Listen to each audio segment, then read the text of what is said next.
Assalamualaikum warahmatullahi wabarakatuh. Perkenalkan, nama saya Budi Damaran Nuriski.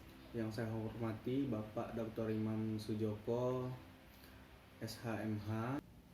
Visi dan misi saya dalam usaha ini adalah visi saya yaitu menjadi teknisi yang profesional dan juga bisa diandalkan.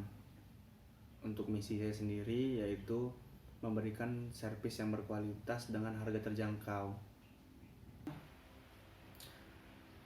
Di sini saya ingin menceritakan tentang bagaimana saya memiliki usaha.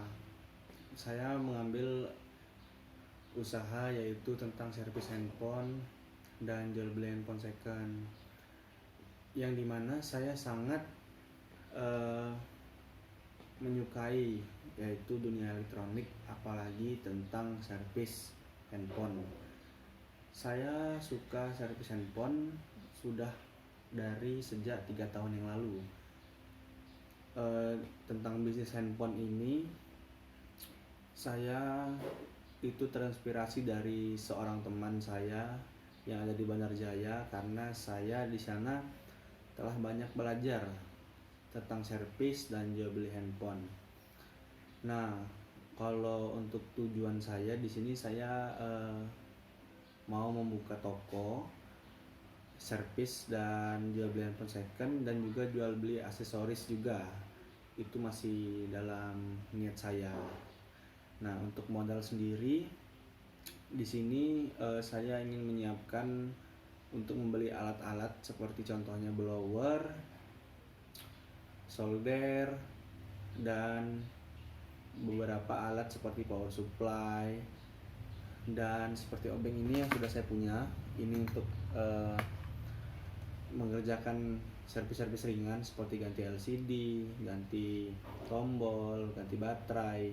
Nah, dan juga di sini saya telah menyiapkan beberapa contoh handphone yang sudah ada seperti ini. Nah, di sini ini kerusakannya dia minus LCD, dan ini untuk memperbaikinya cukup simpel ya.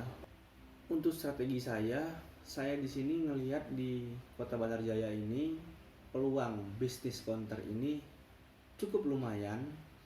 Ini ada di kota Bandar Jaya, di kotanya. Nah, kalau di kotanya ini sangat potensial. Potensialnya dalam artian itu yang seperti saya bilang tadi, karena di kota ini kerusakan handphone, aksesoris, maaf tadi saya lupa nyebutin kuota juga ya, itu kan keperluan sehari-hari. Jadi menurut saya ini adalah suatu potensi yang ada untuk saya ambil, seperti contohnya servis handphone tadi. Kalau untuk modal membeli alat-alat tersebut itu ada beberapa, contohnya seperti blower. Itu kalau untuk blower kita membeli blower harga 1.600.000 itu sudah sangat cukup, karena di dalam blower tersebut sudah dilengkapi dengan blower uapnya sendiri, power supply, dan juga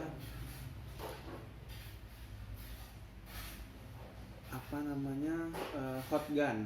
Jadi untuk mengangkat panel-panel LCD yang ada di pinggiran seperti contohnya ini sudah saya bersihkan dengan blower punya teman saya. Nah, kalau untuk kerusakan bagian mesin seperti contohnya yang ada pada handphone ini bisa kita benerin dengan membuka baut-baut yang ada di dalam backdoor ini. Nah, itu juga harus dipelajari dengan benar, karena kalau kita mau servis handphone itu tidak bisa basing-basing atau tidak bisa asal-asalan, karena handphone ini adalah barang kecil. Semua mesin-mesin ini sangat berpengaruh kalau misalkan kita tidak tahu tekanan blower atau tekanan obeng kita ke mesin, karena dapat mengakibatkan kerusakan yang lebih parah, sepertinya contohnya ini. ini kan handphone yang tadinya rusak LCD. Jika kita tidak tahu settingan obeng saat kita memasang LCD di handphone ini, itu maka akan mengakibatkan kerusakan, yang dimana baut yang tadinya kita pasang di backdoor itu bisa tembus ke frame di dalam dudukan LCD, maka akan mengakibatkan kerusakan LCD dan itu akan mengalami kerugian. Nah, itu yang harus kita pelajari tentang dunia servis. Beberapa juga seperti contohnya mesin itu juga dia ada yang namanya mainboardnya itu tepat dudukan semua lensa kamera, sinyal, dan juga ada dudukan beberapa komponen kecil seperti CPU, MMC, dan juga tempat dudukan untuk soket baterai ya. Nah, jika kerusakan itu terjadi pada MMC dan CPU, itu bisa berakibat fatal karena MMC dan CPU itu adalah jantungnya handphone. Seperti yang kita ketahui, jantungnya handphone seperti CPU itu jika diganti itu memerlukan tekanan dari solder dan juga blower tadi. Nah, untuk melepas CPU itu kita harus menggunakan fluk itu yang dimana itu namanya cairan untuk melunakkan timah yang ada di dalam mainboard itu tadi. Nah, untuk beberapa hal yang kita pelajari ini mungkin cukup sekian lah ya dari saya. Saya akhiri, wabillahi taufiq wal hidayah. Wassalamualaikum warahmatullahi wabarakatuh. Terima kasih. Anjay.